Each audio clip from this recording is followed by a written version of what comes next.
আজকে তো বিল বাড়াই লিখছি, যাক আজকে কয়টা টাকা মারণ যাবো? সাকিব, বাজারে বিলটা কত? 6200 টাকা। কি কস বেটা? কয় টাকা বেচছি আজকে সারাদিনে? 7200 টাকা বেচছি, তার মধ্যে 6200 টাকা বিল। তাহলে ব্যবসা কেমনে চলবো?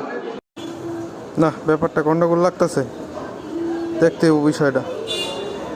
মহাজনের একটা ফোন দিয়া দেখতে হইব বিষয়টা কি সমস্যা। একটা ফোন দেই। ভাই দেখেন তো আমার বিলটা কত? কি কন? 6200 টাকা? আমার এনে তো 6200 টাকা দেখাইতেছে ভাই। ও ভাই, বুঝছি ব্যাপারটা। কে করছে এই কাজটা বুঝছি। সমস্যা নাই ভাই, আচ্ছা ঠিক আছে ভাই, রাখেন, দেখতেছি ব্যাপারটা আমি।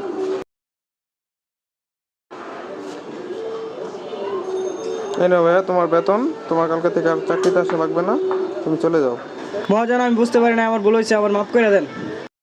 তুমি যা করছো তার কোনো ক্ষমা নাই, তুমি চলে যাও। আপনারাই বলুন এখানে আমার কি করার ছিল? আমি কি ভালো করলাম না কাজটা খারাপ করলাম? আপনারাই বলুন।